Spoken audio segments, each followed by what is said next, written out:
आप यूट्यूब पे भी वीडियो डालते हैं, फेसबुक पे भी डालते हैं, इंस्टा पे भी डालते हैं, तो बहुत बहुत सारे लोग डालते हैं यूट्यूब फेसबुक दोनों पे। तो यूट्यूब पर व्यूज कम जाना या फिर फेसबुक पे ज़्यादा जाना, इसके पीछे ऑडियंस अलग अलग होते हैं। सर टच कीजिए तो क्या है? बक्सा I don't know. You don't know? No. अभी आपको हम नो कराते हैं। दिल में पड़ा था। क्या है? क्या है? I'm so happy. God bless you, my sweetheart. You don't have to cry. Yes. Yes, my sweetheart. उनको पता है। दादी how are you? I'm quite fine.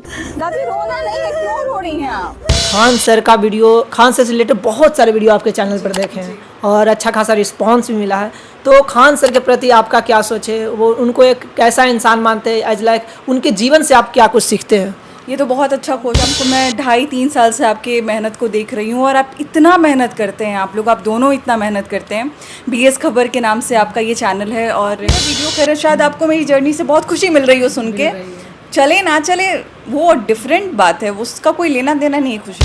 तो वो मेरे से बोली कि मुझे मैरीगोल्ड बिस्किट खाना है। अब ये कर कुछ और रही थी, वो कुछ और गया और जो हुआ वो बहुत अच्छा हुआ। तो ऊपर वाले का जो भी बनाया हुआ प्लान होता है वो हमेशा हमारे प्लान से बहुत वाले इसके पीछे कुछ नहीं आपको बोले? कई सारे फैमिली वाले तो सीधे साइड कर देते हैं कि नहीं तुम नहीं करोगी तो नहीं करोगी। अगर मेरे सामने दिखते हैं, मेरे सामने बहुत सारे लोग दिखते हैं, मैं नहीं बात कर पाती हूँ, पता नहीं अंदर से होता ही नहीं है। मुझे घिन आती है कुछ लोगों से कि मुझे लगता है कि यार ये क्या बनाते हैं। सवाल थोड़ा सीरियस रहेगा। आज के समाज में देख रहे हैं जिस तरीके से लड़कियों के लिए जो कानून बनाया गया है, जिस तरीके से कई सारे कानून हैं, जैसे दहेज प्रथा को लेकर या फिर घर में जो होता है मारपीट उसको लेकर, उसका आज एहसास होता है जैसे लड़कियां फ़ायदा उठा रही है। जैसे अतुल सुभाष के। नमस्कार, प्रणाम, मैं विकी चौरसिया और आप देख रहे हैं BS खबर। तो आज हम लोग आ चुके हैं पटना और आज बात करने वाले हैं द इंडियन स्टोरीज को लेकर। जी हाँ, द इंडियन स्टोरीज का वो माइक जो वहाँ पहुँचता है जहाँ से शायद कई सारे मीडिया वाला का कैमरा जो है वो पीछे मुड़ जाता है। जी हाँ, गरीबों की झोपड़ी से लेकर टैलेंट छुपे हुए लड़कियों तक, जो ना किसी बड़े चैनल से ताल्लुक़ रखती है ना किसी के लिए काम करती है, बल्कि इनका खुद का चैनल है और ये दुनिया के मतलब देश को लेकर हर कोने कोने से वो आवाज़ को ढूंढती है जो कि देश को चाहिए और वो अपलोड करती है और देश को ये चीज़ पता चल पाता है। उन्होंने रोशनी देने का काम किया है जहाँ कई सारे लोगों की ज़िंदगी जो है वो अंधेरे में थी। तो सबसे पहले अंजलि जी, हमारे BS खबर प्लेटफॉर्म पर आपका स्वागत है। बहुत बहुत शुक्रिया, आज आप हमारे पास आए और आपने मौका दिया मुझे कि मैं अपने बारे में बता पाऊँ। जी, जैसे कि कई बार आप मतलब तमाम लोगों से सवाल करते थे और आज आपसे सवाल मैं कर रहा हूं, तो कैसा फील हो रहा है? ये तो थोड़ा सा डरने वाली बात है। सवाल पूछना बहुत आसान होता है, सवाल का जवाब देना बहुत मुश्किल होता है कि कैसे बताएं, क्या बताएं, कम शब्दों में कैसे अपनी पूरी कहानी को कैसे बताना है। ये कहीं ना कहीं मैं एक्सपीरियंस कर रही हूँ जब आप लोग हमारे पास आते हैं। आपके बारे में मैं बताऊं कि आपको मैं 2.5-3 साल से आपके मेहनत को देख रही हूं और आप इतना मेहनत करते हैं, आप लोग, आप दोनों इतना मेहनत करते हैं। BS खबर के नाम से आपका ये चैनल है और जो मैं लगातार देखती हूं कि इस बीच में कई सारे लोग इस जर्नी को शुरू किए, रिपोर्टिंग को शुरू किए और बीच में तोड़ भी दिए। मतलब उनका डाइवर्जन हो गया, वो अलग अलग काम में लग गए, लेकिन आपने इस काम को छोड़ा नहीं है और लगातार मेहनत करते हैं, अलग अलग जगहों पे जाते हैं। तो मैं चाहूँगी कि जो भी इनके व्यूअर्स हैं, जो भी आप इस वीडियो को देख रहे हैं, इनको काफ़ी सपोर्ट करें। अगर सब्सक्राइब नहीं किया चैनल तो सब्सक्राइब करें। जी, चलिए, बहुत बहुत धन्यवाद। आपका सफ़र कैसे शुरू हुआ? यहाँ जो मुकाम पे अभी पहुँचे हुए, कैसे शुरुआत कैसे हुआ था? शुरुआत ये हुआ था कि मुझे बहुत पसंद था, बचपन से ही लाइट कैमरा वगैरह बहुत अच्छा लगता था। बहुत सारी लड़कियों को, बहुत सारे लड़कों को अच्छा लगता है कि वो उनके हाथ में ऐसा एक माइक हो, लेकिन पता नहीं होता कि कहाँ मिलेगा, कैसे हम इस फील्ड में आएंगे, क्योंकि हमारे सामने कोई होता नहीं जिसको देखकर हम सीखें कि भाई रिपोर्टिंग कैसे किया जाता है, मीडिया में कैसे आया जाता है, मीडिया में आने के बाद कैसे कैसे आगे बढ़ा जाता है या फिर कितना इसमें पैसा मिलता है, किसी को कोई आइडिया नहीं होता। लेकिन एक ही मतलब एक लालसा थी कि हाथ में एक अपना माइक हो, जिस माइक के ज़रिए हम लोगों की कहानी कर पाए। खैर, शुरू में इतना समझ नहीं आता कि क्या करना है फ्यूचर में, कैसे आगे बढ़ना है, कुछ नहीं समझ आता। लेकिन जैसे जैसे समय बीतता गया पता चलते गया कि हाँ, एक अच्छी कहानी को कवर करना है, अच्छे ढंग से करना है, सही शब्दों के साथ करना है, गंदगी नहीं फैलाना है एटलीस्ट। तो यही सारी चीज़ें। शुरुआत ऐसे हुई थी कि एक पटना के ही एक लोकल चैनल था हमारे क्लास का, तो उन्होंने एक हेजिटेशन रिमूवल प्रोग्राम के ज़रिए एक चैनल बनाया था RNI करके। तो उसमें मैं एक स्टूडेंट के तौर पे मैं जाती थी, लोगों का बाइट लेती थी, मुझे बहुत अच्छा लगता था। मतलब मैं पढ़ाई तो उस टाइम मेरा पढ़ाई पीक पे था, लेकिन इसके साथ साथ जब भी माइक लेके जाती थी तो इतनी खुशी मिलती थी, लगता था कि मतलब अगर ये प्रोफेशन बन जाए तो कितना अच्छा होगा कि हर दिन आप नए लोगों से मिलते हैं, आप हर दिन नए लोगों की कहानी सुनते हैं, आपके अंदर एक लिसनिंग आर्ट कहा जाता है ना, तो आर्ट ऑफ लिसनिंग आपके अंदर आता है। ये कितना सुंदर है। तो यही करते करते शायद किस्मत में लिखा हुआ था रिपोर्टर बनना, कर कुछ और रही थी, हो कुछ और गया, और जो हुआ वो बहुत अच्छा हुआ। तो ऊपर वाले का जो भी बनाया हुआ प्लान होता है वो हमेशा हमारे प्लान से बहुत आगे होता है। आप एक लड़की होकर रिपोर्टिंग लाइन में आए, तो क्या फैमिली वाले इसके पीछे कुछ नहीं आपको बोले? कई सारे फैमिली वाले तो सीधे साइड कर देते हैं कि नहीं तुम नहीं करोगी तो नहीं करोगी। नहीं, बिल्कुल फैमिली वालों ने रोका, क्योंकि इसमें लोगों का एक परसेप्शन ये होता है कि रात को 2 बजे भी कहीं जाना पड़ सकता है। अगर आप रिपोर्टिंग करते हैं, किसी चैनल में काम करते हैं, आप किसी के अंडर में रहेंगे तो वो जैसे जैसे बोलेंगे वैसे वैसे आपको करना होता है। तो पेरेंट्स को पता ही नहीं था कि इस फील्ड में कैसे आगे बढ़ा जाता है, इस फील्ड में कैसे कोई सिक्योरिटी उनको मिल सकती है। ना मुझे पता था ना उनको पता था। मैं भी अंदर से इनसिक्योर थी, वो भी अंदर से इनसिक्योर थे। तो मैं गलत तो नहीं बोलूँगी कि वो अगर मुझे रोक रहे थे, वो चाह रहे थे कि मुझे एक गवर्नमेंट जॉब मिल जाए जिसमें मैं लाइफ टाइम 60 साल तक मुझे सैलरी मिले, 60 साल के बाद मुझे जो है वो पेंशन मिलता रहे। तो वो कहीं ना कहीं मेरे लिए अच्छा सोच रहे थे, लेकिन किस्मत का लिखा कोई बदल नहीं सकता है। इस फील्ड में आना था, लेकिन समय लगा, पेरेंट्स को भी समझाने में समय लगा, अपने काम को प्रूव करने में भी समय लगा। जब सब कुछ ठीक होने लगा तो पेरेंट्स को भी समझ आया कि नहीं, ये भी एक ऑप्शन हो सकता है करियर का। और अभी सब बहुत प्राउड करते हैं, सब जब सुनते हैं कि आसपास के लोग कहते हैं कि आपकी बेटी बहुत अच्छा काम कर रही है, तो उनकी आंखों में एक अलग तरीके की चमक आती है। घर वाले जो पहले मेरे अगेंस्ट थे कि नहीं इस फील्ड में तुम मत जाओ, ये सेफ़ नहीं है, सिक्योर नहीं है, सब आज बहुत खुश हैं, बहुत अपनी अपनी जगह पे मुझे सपोर्ट कर रहे हैं। अच्छा अंजलि जी, आप डायरेक्ट रिपोर्टिंग लाइन में एकदम सोच लिए थी करना, या फिर उससे पहले कोई बैकअप प्लान होता है, कोई और कैरियर में जाना? नहीं, बैकअप मेरा ये था, मेरा मेन प्रायोरिटी में तो मेरा ये था, मैं स्टेनो की तैयारी कर रही थी, मैं शॉर्ट हैंड लिखती थी, मेरा स्पीड अच्छा खासा था, मैं हाई कोर्ट में जाना चाहती थी, सुप्रीम कोर्ट में जाना चाहती थी। मैंने लॉ भी इसीलिए किया था, मेरा लॉ भी कंप्लीट हो गया। तो मैं इसीलिए कर रही थी क्योंकि मुझे कोर्ट में कहीं ना कहीं जाना, जुडिशरी में मुझे जाना था। लेकिन बैकअप में मेरा ये था कि अगर वो नहीं हुआ तो इसमें थोड़ा कोशिश करेंगे आगे जाने का। लेकिन ये इतना मुझे एक सिंपल साधारण सी लड़की को इतना प्रेम मिला, इतना सपोर्ट मिला, इतने कम समय में लोगों ने मुझे एक बहुत अलग स्थान दिया अपने दिल में। तो कहीं ना कहीं मैंने इसको प्रायोरिटी फिर बनाया। मुझे लगा कि नहीं, मैं इसमें ज़्यादा खुश हूँ, मुझे लगता है कि मैं इसमें टायर्ड कभी फील नहीं करती हूँ। और जुडिशरी को मैंने फिर LLB हो गया, अब लाइफ टाइम के लिए मेरे पास एक लाइसेंस है कि मैं जाके कभी प्रैक्टिस कर सकती हूँ। लेकिन अभी मेरा पूरा प्रायोरिटी मेरी लाइफ टाइम के लिए रिपोर्टिंग होगा और मीडिया फील्ड होगा। अच्छा, कोई आपको अभी भी याद होगा कोई वैसा वीडियो जिस वीडियो से लगा कि हाँ आपकी ज़िंदगी जो है वो बदलने वाली है? देखिए, ज़िंदगी बदलने वाली है तो सबका अलग अलग एक परसेप्शन होता है, या फिर अलग अलग एक स्टेप होता है। जैसे सबके लिए सक्सेस का अलग अलग मैटर होता है ना। ज़िंदगी बदल गई मतलब सबसे वायरल जो वीडियो है उससे भी लोगों की किस्मत बदलती है। कोई ऐसा वीडियो होता है जो कम ही चलता है लेकिन उससे आपकी पहचान बनती है, लोगों का ये भी एक सफलता होती है। तो मेरे लिए एक मैंने दादी का वीडियो किया था, मैं हर वीडियो में कहती हूँ, मुझे कोई झिझक नहीं है इसमें। मैं पूर्णिमा देवी जी का मैंने वीडियो किया था जो भीख मांगती थी काली मंदिर के पास में। मुझे जो भी छोटी मोटी पहचान मिली या फिर मुझे एक थोड़ा सा किक मिला, मुझे लगा कि नहीं मुझे भी लोग जानते हैं, मैं भी कहीं जा रही हूँ तो मुझे भी लोग पहचान रहे। तो मैं वायरल स्टोरीज़ के बारे में तो नहीं बात करूँगी, लेकिन वो स्टोरी से मुझे शुरू से पहचान मिली, एक मोटिवेशन मिला कि मुझे ऐसी ही कहानियाँ करनी है। लोगों की दबी कुचली जो भी कुचला हुआ कहानी होता है वो करना है जिससे लोगों को पहचान मिले। फिर वहाँ से एक आइडिया आया कि नहीं ये लाइन हमें चुनना है कि जिसमें हम हिडन टैलेंट्स को देखें, क्योंकि दादी बहुत अच्छा गाती थी अपने ज़माने में और बहुत अच्छे परिवार से थी और बुढ़ापे में वो भीख मांगती थी। तो उनकी जब कहानी हमने दिखाई तो बहुत सारे लोग उनके कॉपरेशन के लिए आगे आए थे। किसी ने पैसा डोनेट किया, किसी ने कपड़ा डोनेट किया, कोई खाना रोज़ लेके आता था वहाँ पे। कभी मैं रिपोर्टिंग के लिए जाती थी तो लोग मुझे मिल जाते थे कि मैंने आपका वीडियो देखा था, अभी मैं आई हूँ उनको खाना देने के लिए। तो मुझे लगता था कि मैंने अभी शुरू किया है काम को, और ये कहानी देखो मेरे लिए कितना अच्छा मोटिवेशनल हो रहा है कि लोग मेरी कहानी को देख के आ रहे हैं। तो वो कहीं ना कहीं किक पॉइंट था और वो कहानी मेरे लिए मतलब गेम चेंजर, लाइफ चेंजर सब कुछ है। अच्छा, ऐसा जिस तरीके से मूवमेंट बता रहे हैं तो आप बहुत सारे लोगों का उस तरीके का वीडियो बनाया है, बहुत सारे का हेल्प भी किए हैं। तो कोई वैसा मूवमेंट हो जहाँ पर आपके आंखों से आंसू आ गया हो? बहुत बारी आता है। मैं तो हमेशा कहती हूँ कि मैं उतनी प्रोफेशनल नहीं हूँ कि मैं सामने किसी को रोता बिलखता देखूँ और मैं वहाँ से हंस के और काम करके निकल जाऊँ, ऐसा कभी नहीं होता। और मुझे इस बात पे फ़क्र है कि मैं इतनी प्रोफेशनलिज्म मैं कैरी नहीं करती हूँ। मैं हर जगह जैसे मैं कहीं गई और मुझे लगा कि वहाँ की स्थिति बहुत ख़राब है, ऑटोमेटिक वो रोना आ जाता है। पहले रोया धोया जाता है, उसके बाद वीडियो बनता है। ऐसा भी बहुत बारी हुआ है कि फूट फूट कर रोना आया है कई बार, बहुत सारी स्टोरीज़ में जब लोगों की कहानी देखती हूँ, जब किसी वृद्धाश्रम में जाती हूँ, वहाँ पे देखती हूँ कोई कैसे इतना व्यापारी हो सकता है कहीं भी जाने के बाद कि उसकी आंखों से आंसू ना निकले या फिर इमोशनल वो ना हो। मेरे से अभी जस्ट हम लोग पटना में एक वृद्धाश्रम में गए थे, वहाँ पे मैं दादी के पास बैठी थी। वैसे उनके घर से पैसा आता है हर महीने, वो एक प्राइवेट वृद्धाश्रम है। तो वो मेरे से बोली कि मुझे मैरीगोल्ड बिस्किट खाना है। अब ये सुनते ही मुझे इतना रोना आया वहाँ पे कि मतलब हम लोग कितना कुछ उड़ा देते हैं अपने लाइफ में, कितना कुछ हम लोग लग्जरियस लाइफ जीते हैं, और वो मेरे से क्या मांग रही हैं? वो मेरे से मैरीगोल्ड बिस्किट मांग रही है, जबकि उनके पास उनके बच्चे भेजते हैं पैसा। खैर ऐसा बच्चा भगवान किसी को ना दे कि वो अपने माँ बाप को अंतिम अवस्था में किसी वृद्धाश्रम में छोड़े, लेकिन फिर भी उन्हें तरीके से खाना दिया जाता था वहाँ पे, कम खाना दिया जाता था, क्योंकि बुढ़ापे में थोड़ा होता है कि शरीर ज़्यादा डाइजेस्ट नहीं कर पाता है।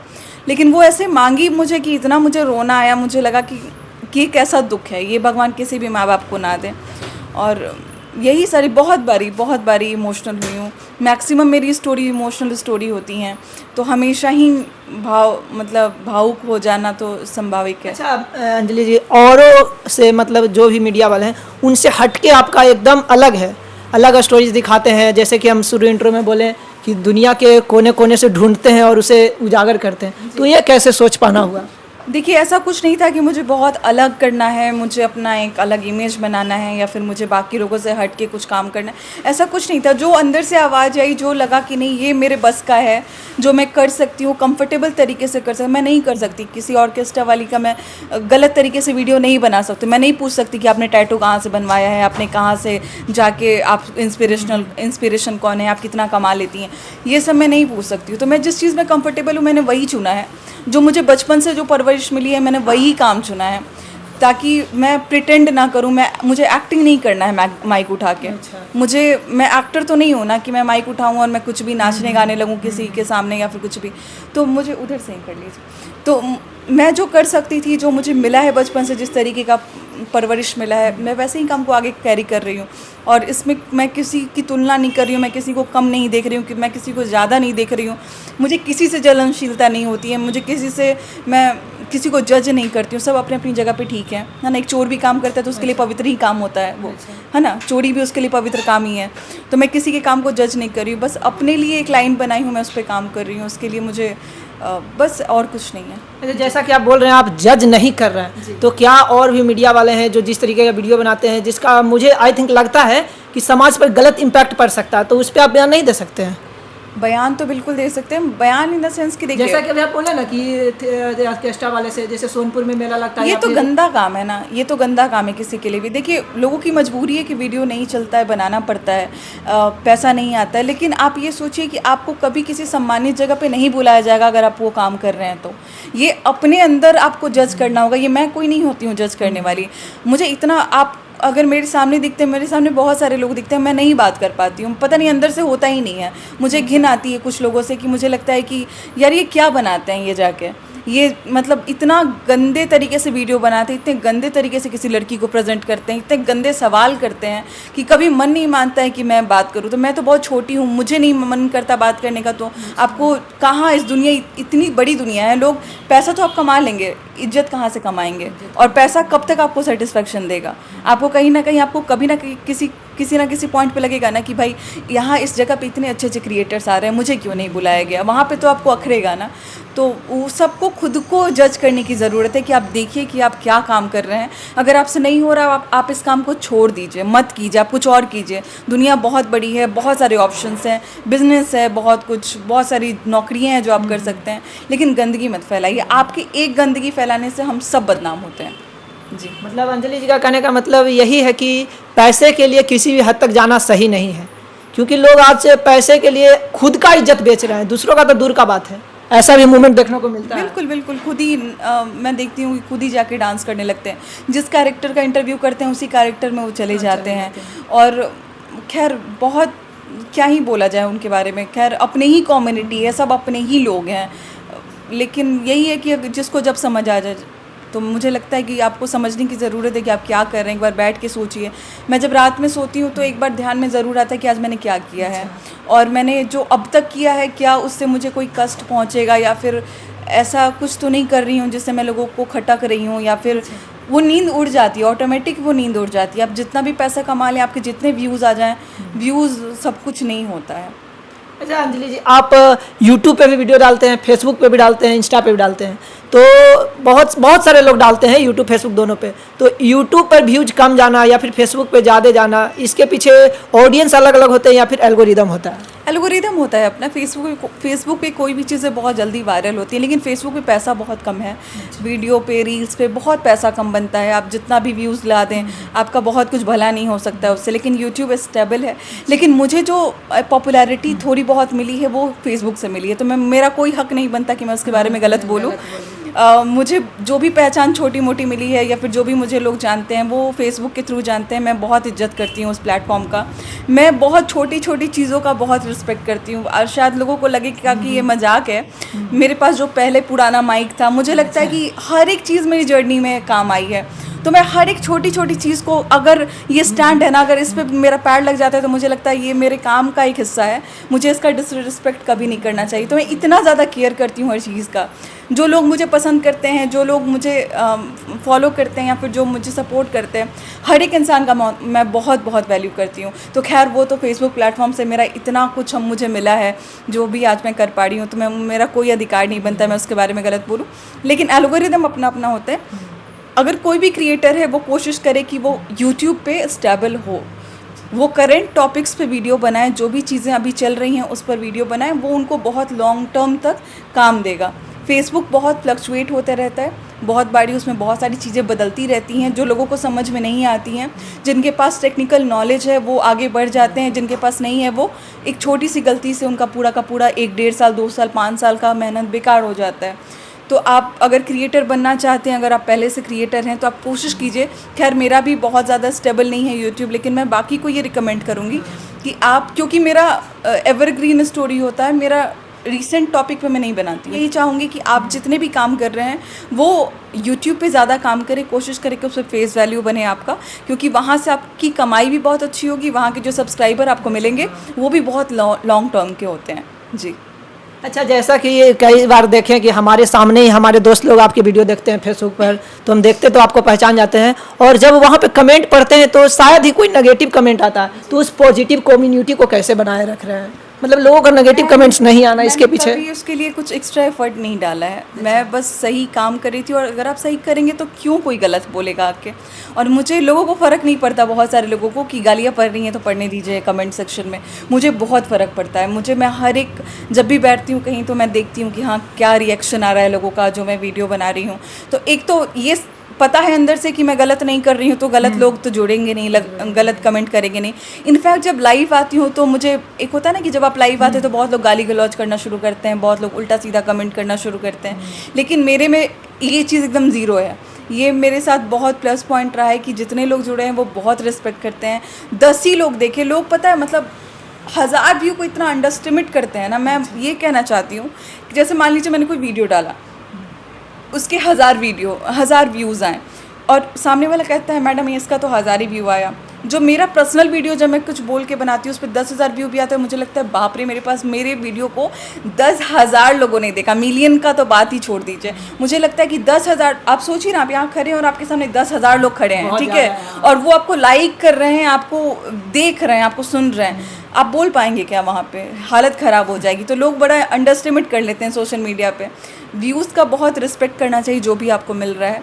तो यही है, बहुत कम गलत कमेंट्स आते हैं, और शायद मेरे अच्छे काम की वजह से कम आते हैं, और इसलिए और मोटिवेशन मिलता है कि जब लोग अप्रिशिएट करते हैं इनफैक्ट कि हाँ बहुत अच्छा वीडियो, आप बहुत अच्छा काम कर रही हैं, और मोटिवेशन मिलता है कि और अच्छा कुछ करना है। अच्छा अंजलि जी, आप वीडियो बनाकर, जो भी लोगों का वीडियो बनाते हैं, वो वीडियो बनाकर खुश हो जाते हैं या फिर व्यूज पाकर खुश होते हैं? इसके पीछे का क्या राज है? बात करके खुश होती हूँ, जर्नी कवर करके खुश होती हूँ। बहुत सारे ऐसे वीडियोस हैं जो बहुत अच्छे रहे हैं, व्यूज़ कम हैं, तो इसका मतलब ये नहीं है ना, इतना खुशी मिलता है कि चलो हमने वहाँ जाके उस चीज़ को कवर किया, दिखाया, मेहनत किया। महाकुंभ का मेरा वीडियो बहुत ज़्यादा अच्छा नहीं गया था। बहुत सारे लोगों को, हमारे बहुत सारे क्रिएटर्स हैं पटना के जिनके वीडियोस इतने अच्छे अच्छे गए थे, मेरे उतने अच्छे नहीं गए थे। महाकुंभ का बहुत कम व्यूज़ रहा है मेरा। खुशी इतनी ज़्यादा थी जब मैं लौट रही थी, मुझे लग रहा था कि इनफैक्ट मतलब कम से कम एक्सपीरियंस तो की जाके वहाँ पे कि कैसा है महाकुंभ। लाइफ में पहली बार एक्सप्लोर करने का मौका मिला था इंडिपेंडेंट होके। घर वाले ऐसा नहीं, पहले बचपन में साथ में कोई जाता था घर, अभी मैं अपने काम से जा रही हूँ, तो ये खुशी जो है ना वो मैं ले कर आती हूँ वापस। तो व्यू तो अलग बात है, कवरेज अलग बात है, लेकिन जो एक अनुभव होता है ना, सबसे ज़्यादा खुशी वो देती है। आई थिंक आप लोग भी एक्सपीरियंस करते होंगे कि जो अनुभव होता है, आप मेरा वीडियो करें, शायद आपको मेरी जर्नी से बहुत खुशी मिल रही हो सुन के, चले ना चले वो डिफरेंट बात है, उसका कोई लेना देना नहीं है खुशी से। पैसा आता है, खुशी होता है, व्यू आता है और खुशी होता है, लेकिन जो एक्सपीरियंस होता है वो हमेशा जब जब वो मेमोरी में हो जाता है, जब जब वो याद आएगा तब तक आप खुश होंगे। पैसा भूल जाएंगे कि उतना पैसा बना था उस टाइम में। अच्छा अंजलि जी, खान सर का वीडियो, खान सर से रिलेटेड बहुत सारे वीडियो आपके चैनल पर देखे हैं और अच्छा खासा रिस्पांस भी मिला है, तो खान सर के प्रति आपका क्या सोच है? वो उनको एक कैसा इंसान मानते हैं, एज लाइक उनके जीवन से आप क्या कुछ सीखते हैं? ये तो बहुत अच्छा क्वेश्चन पूछ दिया आपने। लोगों को ये लगता है कि मैं बार बार खान सर के पीछे पीछे उनके वीडियोस बनाती हूँ। मैं एक चीज़ यहाँ पे क्लियर कर दूँ, मैं खान सर को बहुत फॉलो करती थी, ठीक है। मुझे बहुत पसंद था कि वो जिस तरीके से वो समझाते थे, किसी टॉपिक को बताते थे, मैं पढ़ती थी क्योंकि मैं कॉम्पिटिटिव एग्जामिनेशन की तैयारी करती थी, तो मुझे पता है कि किसी टॉपिक का क्लियर हो जाना कितना मतलब वो सेटिस्फेक्शन देता है। उसके बाद जब मैं इस फील्ड में आई तो मैं ऑन कैमरा ये बताना चाहती हूँ कि मैं उनके क्लास के बाहर जाती थी, ठीक है। उनके काउंटर पे जाके मैं रिक्वेस्ट करती थी कि मुझे सर का वीडियो करना है। जिस टाइम में हमने शुरू किया था, मैं कम से कम 4-5 बारी गई हूँ उनके काउंटर पे कि सर का वीडियो करना है, क्या हो सकता है क्या। 1-2 बार लड़ी भी थी कि आप लोग नेशनल मीडिया आता है तो आप लोग अलाउ कर देते हैं, हम लोग छोटे मोटे चैनल वाले आते हैं तो आप लोग अलाउ नहीं करते हैं। लेकिन जब सब कुछ ठीक चलने लगा, जब शायद KGS को लगा कि मैं उनको प्रमोट कर सकती हूँ या फिर मैं उनकी स्टोरी या फिर उनका जो भी इवेंट है मैं उसको कवर कर सकती हूँ, जब मुझे बुलाया जाने लगा, वो एक सपने जैसा होता है, ठीक है। जब मैं अभी भी जाती हूँ, शायद बहुत सारे यूट्यूबर्स का सपना होगा कि वो KGS के अंदर जाएं, खान सर का इंटरव्यू करें। मैं उस सपने को जीती हूँ, हर बार जाती हूँ, मुझे लगता है कि मैं इतने बड़े टीचर का इंटरव्यू कर रही हूँ जो ग्लोबली, जिसको राष्ट्रपति प्रधानमंत्री सुनते हैं, ये इतना अच्छा लगता है। और बहुत सारे वीडियोस आते हैं, इसका रीज़न ये है कि जब हम लोग एक किसी इवेंट में जाते हैं तो वहाँ पे 6-7 स्टोरीज़ बनती हैं। खान सर का इंटरव्यू होता है, 1-2 खान सर का इंटरव्यू होता है, उनके स्टूडेंट का अलग अलग इंटरव्यू होता है। तो जब वो पब्लिश होना शुरू होता है तो पहला दिन भी आपको उनका दिखता है, दूसरे दिन भी आपको उनका दिखता है, तीसरे दिन भी उनका दिखता है। इसका मतलब ये नहीं कि रोज़ हम जाते हैं वहाँ पर, एक ही दिन में 7-8 स्टोरी वहाँ से आती हैं जो हर दिन पब्लिश होता है। तो मुझे हर बार ये प्राउड फील होता है कि मैं वहाँ पे जा रही हूँ। तो प्लीज़ इसको ये सोचना बंद करें कि मैं पीछे पीछे वहाँ पे, मैं वाकई में बहुत रिस्पेक्ट करती हूँ उनका, और ये मैं सौभाग्य समझती हूँ कि मुझे उनके इंटरव्यू करने का मौका मिलता है या फिर मुझे वहाँ जाने का मौका मिलता है। प्रायोरिटी में मुझे वीडियो करने का मौका मिलता है। जितने लोग वहाँ पे रहते हैं, मुझे बहुत अच्छा लगता है कि अंजलि जी को वीडियो करा लेते हैं। सर भी बहुत रिकमेंड करते हैं, सर इनफैक्ट मेरे चैनल को देखते हैं। सर जानते हैं मैं कैसी स्टोरी करती हूँ। कभी कभी ऐसा हुआ कि वो कहते हैं कि आपकी बिज़नेस स्टोरी, वो कह रहे थे, एक बार हम लोग बैठे थे उनके केबिन में, तो कि आपकी बिज़नेस स्टोरीज़ बहुत अच्छी जाती हैं, तो मुझे सुन के बहुत अच्छा लगा। तो इसलिए मैं, जिसको आप इतना इंस्पिरेशन मानते हैं उसके साथ आपको वीडियो करने का मौका मिल रहा है, तो मैं जितनी बार बुलाया जाएगा मैं उतनी बार जाऊँगी जी। चाहे इसके पीछे अब जो लोग देखते हैं वो कुछ भी सोचें, कुछ भी क्या सोचेंगे, गलत क्या है इसमें, गलत तो नहीं दिखा रही हूँ ना, या फिर कुछ गंदा तो नहीं उसमें शो हो रहा है। अगर मैं गलत नहीं कर रही हूँ तो क्यों कोई गलत सोचेगा। टीचर है, ग्लोबली सुना जाता है। आपका फ़ोन बाहर वहाँ से रखना कंफर्टेबल, तो आप लोग भी सुनिए, और लगता है कि कुछ गलत है तो आप मुझे ज़रूर बताइए, मैं उसको ज़रूर सुधारूंगी। अच्छा, ये सवाल थोड़ा सीरियस रहेगा। आज के समाज में देख रहे हैं जिस तरीके से लड़कियों के लिए जो कानून बनाया गया है, जिस तरीके से कई सारे कानून हैं, जैसे दहेज प्रथा को लेकर या फिर घर में जो होता है मारपीट उसको लेकर, उसका आज एहसास होता है जैसे लड़कियां फ़ायदा उठा रही है। जैसे अतुल सुभाष के केस देख लीजिए, या फिर वो ड्रम में काट कर, मतलब आज लड़कों के साथ जो चीज़ें हो रही है, आप लड़की हैं तो इसके बारे में आप कुछ अच्छा से एक्सप्लोर कर सकते, क्या कहना चाहेंगे इस पर? गलत होता है, और शायद हमारी न्याय व्यवस्था में इतना फ्लक्चुएट बनाया गया, इतना सेंसिटिव बनाया गया लड़कियों के लिए। पहले ज़रूरत थी क्योंकि लड़कियों के साथ बहुत अत्याचार होता था, अभी भी बहुत सारा अत्याचार होता है, लेकिन आप लड़कों के बारे में भी स्ट्रॉन्ग लॉ बनाने की ज़रूरत है, न्याय व्यवस्था को और ज़्यादा सुदृढ़ बनाने की ज़रूरत है। क्योंकि एक के बाद एक जो स्टोरीज़ आ रही है ना, होता क्या है इससे मैं ये बताती हूँ कि जैसे कोई कहानी मान लीजिए कि अतुल सुभाष का आपने देखा, उसकी स्टोरी इतनी वायरल हुई, ठीक है, अब वैसी किसी लेडी के पास वो स्टोरी जाता है जिसके घर में भी ये कहानी चल रही है, तो उसको लगता है कि उसने ये कर दिया तो मैं भी ये कर देती हूँ, मैं भी मार देती हूँ। नीला ड्रम वाला बात हुआ तो देखिए उसके बाद कितने सारे कहानियाँ सामने आए। तो जब एक चीज़ वायरल होता है उससे सीखने वाले लोग बहुत सारे उसको फॉलो करना शुरू कर देते हैं। तो मुझे लगता है कि इसमें न्याय व्यवस्था में लॉ को और ज़्यादा स्ट्रॉन्ग बनाने की ज़रूरत है। पहले जो लड़कियों के लिए बनाया गया था, अब वो लड़कों के लिए बनाने की ज़रूरत है। बहुत सारे ऐसे केसेस में उतनी जांच पड़ताल नहीं होती है। कई सारे लड़के सज़ा काट के आ जाते हैं, जिस पे रेप केसेस डाल दिए जाते हैं, जिस पे मॉलेस्टेशन के केसेस डाल दिए जाते हैं, जिसमें छेड़छाड़ का केस डाल दिया जाता है, उस पर बहुत ज़्यादा उसमें रिसर्च नहीं किया जाता है। ये बहुत गलत है, गलत होता है, चाहे लड़की के साथ हो या लड़की के साथ हो। अगर लग रहा है कि अब बहुत ज़्यादा बदल रहा है ज़माना, बहुत ज़्यादा लड़कों के साथ ये गलत हो रहा है, लड़के फाइट कर रहे हैं, लड़कों को मार दिया जा रहा है, तो मुझे लगता है कि ये जो न्याय प्रणाली है या फिर ये जो न्याय व्यवस्था या फिर जो हमारा कानून है उसको और ज़्यादा मजबूत बनाने की ज़रूरत है। कहीं ना कहीं कानून में कमी है। कमी तो इतनी बड़ी मैं नहीं हूँ कि मैं इसमें उंगली उठाऊँ, लेकिन जो बना हुआ है उसको और ज़्यादा स्ट्रॉन्ग बनाने की ज़रूरत है। अच्छा अंजलि जी, जैसे कि आप एक लड़की के तौर पर काम करते हैं, तो बहुत सारे लोग बोलते हैं कि इनके साथ भी तो मतलब बीच में कहीं पर आपके ऊपर हमला हो जाना, या फिर जैसे आप बता रहे हैं लड़कियों के साथ अत्याचार होता है, तो हो सकता है बहुत सारे लड़के जानवर बन जाते हैं, तो आपके साथ वैसा मूवमेंट आना या फिर आपके वीडियो को देखकर वैसा, तो आपका वीडियो रहता नहीं है कि कोई शायद दुश्मनी फील करे, लेकिन ऐसा मूवमेंट आया है कभी? कभी नहीं हुआ है। और बिहार को लेकर जो कहते हैं कि यहाँ पे ज़्यादा क्राइम है या फिर लड़कियाँ सुरक्षित नहीं है, भाई साहब मैं एग्जांपल हूँ। अच्छा। मैं इतनी जगह ट्रैवल कर रही हूँ, स्पेशली मैं बिहार में कर रही हूँ। बिहार के ऐसे ऐसी जगह पे जैसे मधुबनी हो गया, मुंगेर हो गया, मैं ऐसे छोटे छोटे स्टेशन, रात को 10-11 बजे हमारा ट्रेन होता है, वहाँ पे खाना बाहर में जाके हमारा टीम होता है वहाँ पे। कभी ऐसा किसी पॉइंट पे महसूस नहीं हुआ कि मैं असुरक्षित हूँ या फिर मेरे ऊपर कोई हमला तो खैर अलग, जैसी करनी वैसी बढ़नी। बहुत सारे रिपोर्टर पिटाते भी हैं, महिला रिपोर्टर के बारे में मैं बात कर रही हूँ कि उनको पीट दिया जाता है, तो उनका काम भी कुछ ना कुछ वैसा होता है जिसके कारण उनको पीटा जाता है। खैर ये गलत है, लेकिन मेरे साथ ऐसा कोई अनुभव नहीं हुआ है। कभी ऐसा नहीं लगा कि मैं इनसिक्योर फील कर रही हूँ कहीं किसी जगह पे जाने में, स्पेशली बिहार में।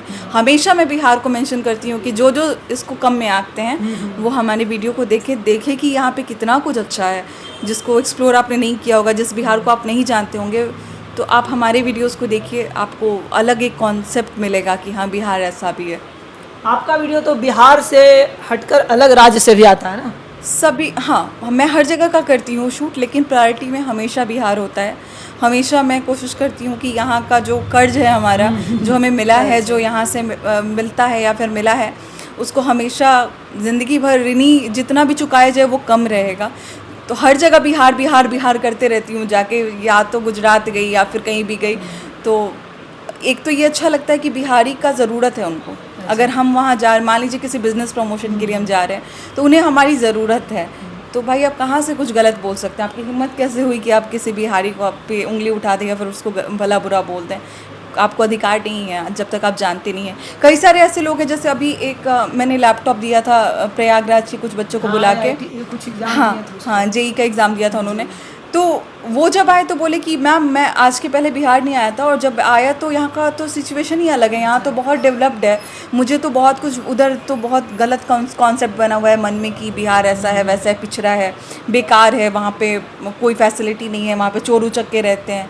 लेकिन मैं आया तो मुझे बहुत अलग लगा। मुझे रोड वगैरह, क्या क्या ब्रिजेस वगैरह हैं, इतनी अच्छी पटना में इतना कुछ है, बिल्डिंग्स है, ये है वो है। तो ये जो आप मनगढ़ंत कहानी बनाते हैं बिहार के बारे में, वो ना बनाएं। आप आएँ, देखें, एक्सपीरियंस करें, और फिर आप सोचें, फिर एनालाइज़ करें कि हाँ कैसा है बिहार हमारा। ये बात बिल्कुल सही कह रहे हैं कि हम लोग बिहार के अंदर हैं, और बाहर से जो भी चीज़ें सुनाई पड़ती है कि बिहार ऐसा है वैसा, लेकिन वही लोग अगर बिहार में आते हैं तो उनके एहसास होता है कि बिहार तो एकदम अलग है। मतलब कि जो चीज़ें उनको सुनने को मिलती है वो एकदम गलत साबित हो जाता है। अच्छा अंजलि जी, कई आपका वीडियो इतना ज़्यादा वायरल होता है कि मैं क्या ही बताऊं, बाकी बहुत सारे लड़कियां भी आपकी वीडियो देखती है, तो कहीं ना कहीं उनके मन में आता होगा कि दीदी जैसा मुझे भी बनना है, इनके तरह काम करना है, लोगों के लिए काम करना है, सही हित में काम करना, लोगों का हेल्प करना। तो उनको क्या सजेशन देना चाहेंगे अपने तरफ से, आपका एक्सपीरियंस जो रहा है उस पर? पहली बात कि पता नहीं मैं कितना इंस्पायर कर पा रही हूँ, कितना अच्छा कर पा रही हूँ, खुद को नहीं पता चल पाता है कि क्या हो रहा है। नहीं, जैसे कि हम लोग वीडियो देखते हैं तो लगता है ना कि इंस्पायर हो सकते हैं, इसलिए ये सवाल रहा। बहुत बहुत शुक्रिया। पहले तो अगर कोई देख के इंस्पायर हो रहा है तो ये बहुत अच्छी बात है कि कुछ अच्छा आप देख रहे हैं, और मेरे जैसे बनने की ज़रूरत नहीं है, आप अपने जैसी बनिए। आप अगर लड़की हैं, अगर आप शुरू करना चाह रही हैं, तो सबका अपना अपना बिहेवियर होता है, सबका अपना अपना तरीका होता है, बात करने का तौर तरीका होता है, सबका अपना लहजा होता है, और अपने लहजे में सबसे लोग खूबसूरत दिखाई देते हैं। अगर मैं अंजना ओम कश्यप की तरह अगर मैं सोचूं कि मैं बनूं तो शायद मैं नहीं बन पाऊंगी, क्योंकि वो कुछ और है। मैं श्वेता सिंह की तरह बनना चाहूँ तो मैं नहीं बनना चाहूँगी, मैं ऋचा अनिरुद्ध बनना चाहूँ तो मैं नहीं बन पाऊँगी, क्योंकि सबका अपना अपना तरीका होता है बात करने का, किसी भी कहानी को प्रेजेंट करने का। तो ये मेरा तरीका, जिस तरीके से मैं बात करती हूँ, काम करती हूँ, आप अपना तरीका डेवलप कीजिए, ताकि लोग ये ना सोचे कि ये अंजलि की तरह काम कर रही है, लोग सोचे कि ये आप अपनी जैसे काम कर रही हैं। रहा बात की काम करने का तरीका, हम कॉपी करते हैं, काम करने का तरीका हमें अच्छा लगता है तो हम फॉलो करते हैं, मैं भी करती हूँ बहुत सारे लोगों का। तो अगर आपको ये अच्छा लग रहा है तो ये बहुत अच्छी बात है। कभी किसी भी मुकाम पे आपको लग रहा है कि नहीं हो पा रहा है तो आपको गंदगी फैलाने की ज़रूरत नहीं है, आपको गलत डायरेक्शन में जाने की ज़रूरत नहीं है। जिस थॉट से आप शुरू करते हैं काम को, उसी थॉट को आगे लेके चलिए, क्योंकि ये बहुत इंपॉर्टेंट है। बीच में लोग क्या करते हैं कि भटक जाते हैं, लोगों को लगता है कि शॉर्टकट अपना लेते हैं, जो जिस समय चल रहा होता है, जैसे अभी कुछ वायरल चल रहा होता है, लोग उसी के पीछे भागना शुरू कर देते हैं। तो ये सब करने की ज़रूरत नहीं है, इससे गंदगी फैलेगी, आपको इज्जत नहीं मिलेगा, आपको वो पोजीशन नहीं मिलेगा। Slow and steady wins the race वाली बात है, धीरे धीरे चलिए, सही काम करते रहिए, भरोसा रखिए अपने ऊपर कि एक दिन ऐसा आएगा जब लोग आपको पहचानेंगे, आपके काम को देखेंगे और आपकी भी पहचान अच्छी बनेगी। जी, यहाँ अंजलि मैम ये कहना चाह रहे हैं कि अगर बाढ़ का पानी आता है तो बहुत सारा पानी मिल जाता है, लेकिन वो यूजफुल नहीं होता है। यही बात है। बिल्कुल बिल्कुल, बहुत क्या बढ़िया उदाहरण दे रहे हैं आप। बहुत अच्छा सवाल किया आपने, मुझे बहुत अच्छा लगा। देखिए, आपसे बहुत दिनों से बात हो रही थी और मुझे अच्छा भी नहीं लग रहा था कि कई दिनों से स्केड्यूल बन रहा था लेकिन हो नहीं पा रहा था। लेकिन वाकई में अंदर से अच्छा फील होता है कि आप इतने दिन से मेहनत कर रहे हैं, और देखती तो हूँ ही, सभी का वीडियो देखते हैं, सभी को पता है कौन क्या कर रहा है, क्या नहीं कर रहा है। मेहनत कर रहे हैं आप, और बस ऐसे ही लगे रहिए, खूब आगे बढ़िए, और आपको जो लोग सपोर्ट कर रहे हैं और ज़्यादा 10 गुना सपोर्ट आपको मिले, 10 गुना प्रेम मिले आपको। चलिए, बहुत बहुत धन्यवाद। और आप, मेरे लिए तो सौभाग्य की बात है कि आप जैसे रिपोर्टर से हम बात कर रहे हैं, जो कि दुनिया के कोने से वो चीज़ें निकालती है जिसे शायद मीडिया वाले नहीं दिखाते हैं। नहीं, ये मेरे लिए सौभाग्य की बात है कि आप हमारे पास आए। कहाँ किसी के पास इतना समय होता है कि वो किसी के बारे में सोच पाए या फिर बता पाए या फिर उसकी कहानी को कवर करने का प्रयास कर पाए। सेम फील्ड में तो और भी ज़्यादा लोग नहीं चाहते हैं कि वो किसी को प्रमोट करें या फिर किसी की कहानी को आगे बढ़ाएं, लेकिन आप लोग आए, मुझे बहुत अच्छा लगा। आप लोगों को बस मैं यही बेस्ट विशेस देना चाहूँगी। ऐसा कुछ नहीं कि मैं बहुत आगे हूँ, आप बहुत पीछे, या फिर आप बहुत आगे हैं, मैं बहुत पीछे हूँ। तो दोस्तों, रिपोर्टर अंजलि जो उन आवाज़ों में से है जो ना ज़ोर से बोलती है और ना चिल्लाती है, ना शो ऑफ करती है, लेकिन हाँ, अगर जब बोलती है तो शायद पूरी दुनिया जो है उनको सुनते हैं। तो मैं विक्की चौरसिया, और मैं खुद को सौभाग्यशाली मानता हूँ कि मैं उनसे बात किया, आज उनका इंटरव्यू लिया, जिन्होंने एक अलग ही मतलब कि लोगों को दिखाने का कोशिश किए हैं, और जो चीज़ें देश के लिए बेहतर हो, लोगों के लिए बेहतर हो, वो चीज़ दिखाने का प्रयास किए हैं। और शायद मुझे लगता है वो सच्चाई जो है वो दिखाते नहीं है, बल्कि वो सच्चाई में ही जीने की कोशिश करते हैं। तो मुझे लगता है कि ये कहानी जो है, इनकी कहानी की बात करें या फिर इस इंटरव्यू की बात करें, शायद पूरा देश को देखना चाहिए, पूरे देश को सुननी चाहिए, क्योंकि जब अच्छी कहानियाँ देश सुनेगी तो देश जो है वो और भी बेहतर तरीके से जाग जाएगा। तो वीडियो देखने के लिए बहुत बहुत धन्यवाद। जुड़े रहिएगा BS खबर के साथ। जय हिंद, जय भारत।